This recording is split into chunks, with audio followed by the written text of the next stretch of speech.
Hi అండి, అందరికీ నమస్తే. వంశీ వ్లాగ్స్కి స్వాగతం. ఈరోజు నేను అనంతపూర్ మరియు బెంగళూరు హైవే మధ్యలో కలగా ఒక పుణ్యక్షేత్రం గురించి మీకు చెప్పబోతున్నాను. ఇక్కడ నుంచి కరెక్ట్గా అనంతపూర్ 37 కిలోమీటర్లు ఉంటుంది. అనంతపూర్ టు బెంగళూరు హైవేలో దాదలూరు అనే ఒక గ్రామం. ఈ గ్రామంలో ఒక దేవాలయం ఉంది. ఆ దేవాలయం గురించి మీకు ఇప్పుడు వివరించబోతున్నాను. ఇదండి మీకు ఇందాక చెప్పింది. ఇది నేషనల్ హైవే. నేషనల్ హైవేకి ఆనుకోనే ఈ రోడ్డు పక్కమ్మనే ఒక కాలువ ఉంటుంది. కాలువ ఒడ్డున ఈ దేవాలయాన్ని నిర్మించడం జరిగింది. ఈ దేవాలయం పేరు శ్రీ దాదలూరి పోతులయ్య స్వామి. అంటే ఇక్కడ చుట్టుపక్కల గ్రామాల వారు మరి కొంతమంది అనేక ప్రాంతాల నుంచి కూడా ఇక్కడికి వస్తారు. ఈ దాదులయ్య పోతులూరు స్వామిని వేలాది కుటుంబాలు తమ ఇంటి దేవుడిగా కొలుస్తారు. సంవత్సరానికి ఒకసారి ఇక్కడ మంచిగా తిరునాళ్ళు జరుగుతాయి. వేలాది మంది ఉంటారు. యాక్చువల్గా నిన్నటితోనే తిరునాళ్ళు అయిపోయింది, మనం రాలేకపోయాము. ఈరోజు మన మిత్రబృందం ఒక వాళ్ళ ఇంటి దేవుడికి అదే జంతు బలి అంటాం కదా, అలాగా గొర్రెలు మేకలు ఇక్కడ బలి ఇచ్చి మరి స్వామివారికి నైవేద్యం పెట్టి వాళ్ళు మొక్కులు తీర్చుకుంటారు. ఆ కార్యక్రమం మీద మేము కూడా ఇక్కడికి రావడం జరిగింది. ఇది బాగా ప్రసిద్ధి చెందిన పుణ్యక్షేత్రం. దాదాపుగా వేలాది మందిగా ఒక 4-5 రోజుల పాటు ఇక్కడ తిరునాళ్ళు జరిగాయి. నిన్న మొన్న వచ్చేటే మనకు మంచి వ్యూస్ దొరికేవి, కానీ అన్ఫార్చునేట్లీ రాలేకపోయాము. ఇది రోడ్డు మించి ఉన్నది.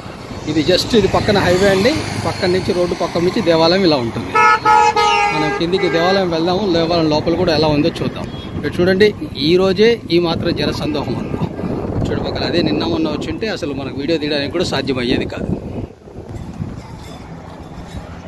ఇది దేవాలయం కనిపిస్తున్న గోపురాలు, మనకు 2 గోపురాలు కనిపిస్తున్నాయి. ఇక్కడంతా ముందరంతా కూడా ఈ జంతువులనే బలిచ్చే కార్యక్రమం ఉంటుంది. ఇక్కడ పూర్తిగా మన జట్కా పద్ధతిలోనే బంధువులు ఇస్తారు. చాలామంది బంధుమిత్రులతోనూ వారి వారి కుటుంబ సభ్యులతోనూ ఇక్కడికి వస్తారు. ఒకసారి దేవాలయం లోపలికి వెళ్ళి కూడా చూద్దాం. ఒకవేళ కుదిరితే పూజారితో కూడా మాట్లాడి ఈ ఆలయ విశిష్టతను తెలుసుకునే ప్రయత్నం చేద్దాం.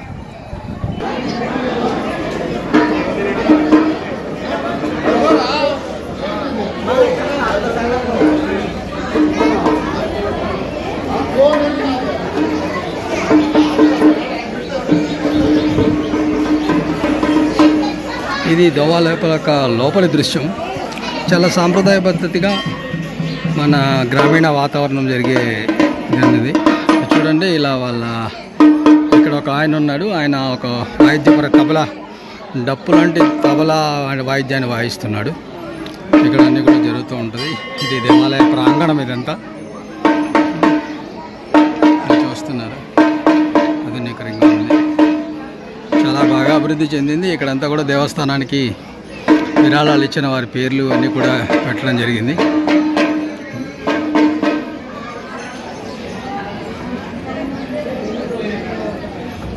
మనం ఇక్కడ చూడొచ్చు, రాతి మీద అంటే బండరాళ్ళ మీద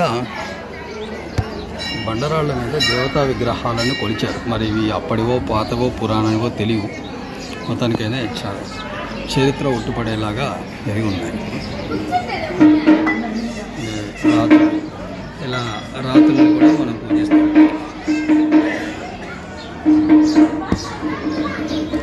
మన హిందూ సాంప్రదాయ విశిష్టతే అది. మన సనాతన సాంప్రదాయ విశిష్టతే. మనం ప్రకృతిని ప్రేమిస్తాము. రాయి రప్పలను, జీవుల్ని కూడా దేవుని చూసుకుంటాం. ఇదంతా కూడా వెనుక వైపు ప్రాంగణము. మనం ఒక ప్రదక్షిణ చేస్తున్నాము. చాలా బాగానే అభివృద్ధి చెందిందండి ప్లేస్ ఇది. నేను కూడా ఫస్ట్ టైం ఇక్కడికి రావడం, అనంతపూర్లో ఉంటూ కూడా ఫస్ట్ టైం ఇక్కడికి రావడం. ఇక్కడ కూడా అమ్మవారిని ఒక రాయి రూపంలో కొలుస్తూ ఉన్నారు, మనకు తెలిసిందే.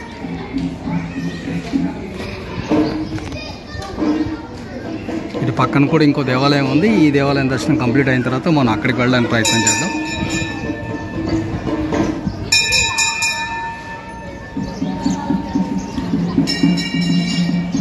ఇక్కడంతా కొబ్బరికాయలు కొడుతూ ఉన్నారు. ఆయన చూడండి, సాంప్రదాయమైన డప్పు వాయిస్తూ ఉన్నాడు. పూజకు వచ్చేటప్పుడు ఆయన డప్పు వాయిస్తూ తిరుగుతూ ఉంటాడు. మొక్కుకున్నవారు దేవాలయం ప్రదక్షిణ చేస్తూ ఆయన ముందు వెళ్తూ ఉండగా వారు తెచ్చిన పూజా ద్రవ్యాలను చేస్తూ ఉంటారు. ఇది మెయిన్ రోడ్డు. ఇక్కడ ఆలయ తీర్థప్రసాదాలు అమ్ముతూ ఉన్నారు. దేవాలయం లోపలికి వెళ్ళే ప్రయత్నం చేద్దాం.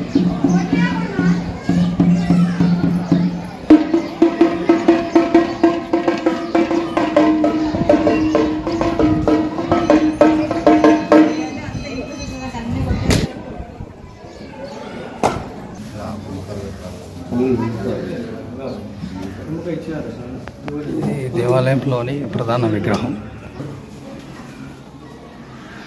ఇది లోపలి దృశ్యాలు. మొదటగా ఒక స్వామివారిని అలంకరించి ఉన్నారు. లోపలికి వస్తున్నాం. ఇక్కడ లోపలికి వస్తున్నాము. లోపల కూడా ఇక్కడ కూడా ఒక దేవతామూర్తి అలంకరించి ఉంది.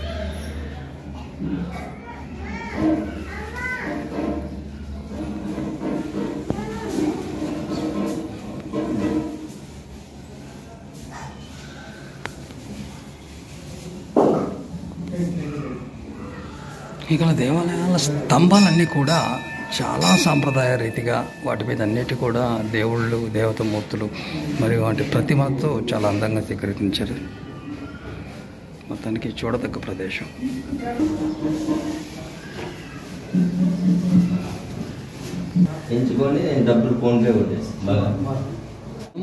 ఈ పోతుల స్వామి ప్రధాన ద్వారం దగ్గర ఉన్నాము. ఈయన సాంబశివయ్య గారు. ఈయన తన కుటుంబం 6 తరాలుగా ఈ ప్రధాన అర్చకులుగా ఉన్నారు. ఈ కుటుంబం గురించి విశిష్ట ఏంది, దాని చరిత్ర ఏంది, మనం పూజారి మాటల్లోనే విందాం.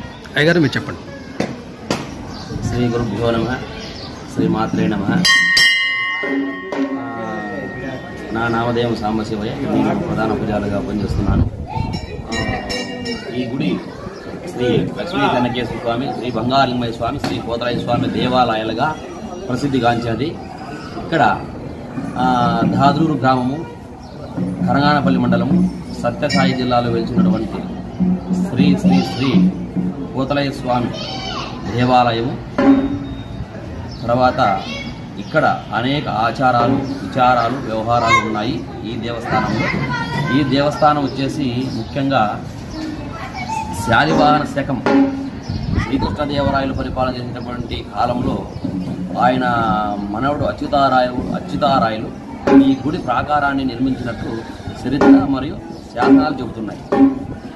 అదేవిధంగా ఇక్కడ స్వామి స్వయంభుగా వెలిసి భక్తులకు అనేక కోరికలు తీరుస్తూ, ఇక్కడ భక్తాదులు అనేక రాష్ట్రాల నుండి, కర్ణాటక కావచ్చు, తమిళనాడు కావచ్చు, ఇట్లా ఆంధ్ర అనేక ప్రాంతాల నుంచి వచ్చి భక్తులు మొక్కు తీర్చుకొని భగవంతుని కృపకు పాత్రులై బంగారంగా నిలిచినటువంటి ఈ పోతరాయ స్వామిని మనం ప్రత్యేకంగా దర్శనం చేసుకోవాల్సినటువంటి దేవస్థానం ఇది.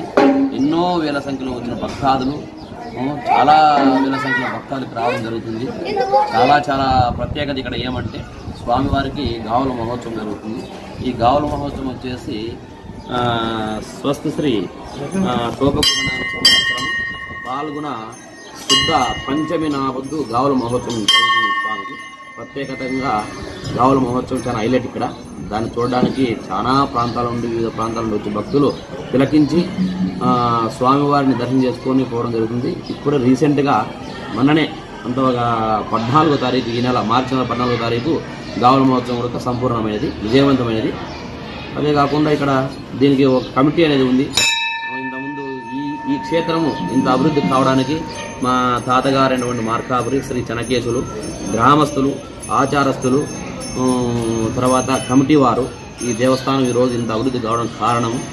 అందులో ఇక్కడ మేము ప్రధాన పూజలకు పనిచేయడం మా అదృష్టంగా భావిస్తూ, అదేవిధంగా ఈ క్షేత్రం ఇంకా ఎన్నో తరతరాలు నిలిచి భక్తులు కొంగు బంగారమై మా నాలాంటి పూజారులను చాలా మంది దైవసేవ చేస్తూ ఆయన కృపకు పాత్రులై దేవుని ఆశీస్సులు ఎల్లవేళలా ఉండాలని ఈ క్షేత్రంలో ఈరోజు ఇచ్చినబడిన ఈ సదావకాశాన్ని తెలియజేస్తూ స్వస్తి.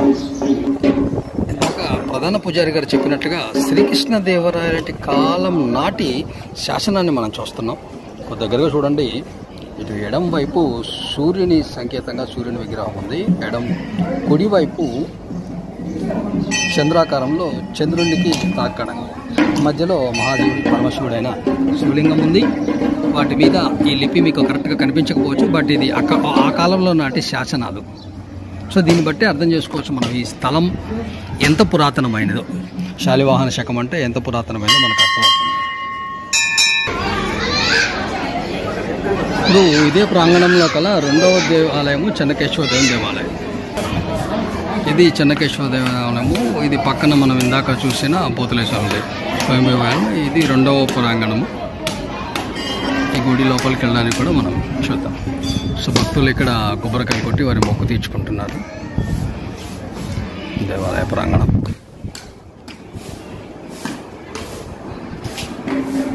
లోపలికి వెళ్తున్నాము చెన్నకేశ్వర విగ్రహాన్ని చూడడానికి.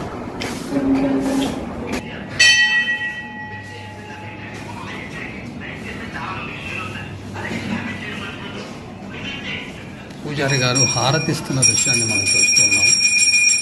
మన ఛానల్ కోసం చారు ప్రార్థన చేస్తున్నాం.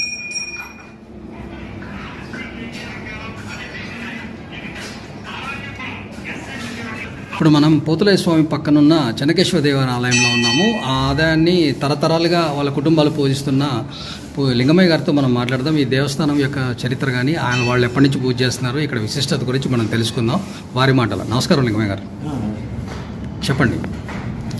మీరే మాకు తెలిసిన వాళ్ళు మా తాతలు ముగ్గురు పోయినాడు, మా తండ్రి గారు పోయినారు, ఇప్పుడు మా కొడుకు అంటే 4 తరాలు, ఇప్పటికి 4 తరాలు. ఓకే. ఇప్పుడు మనం పూజా కార్యక్రమాలు ఎలా ఉంటాయి ఇక్కడ? అభిషేకం చేస్తాము. అభిషేకం చేస్తాం అంటే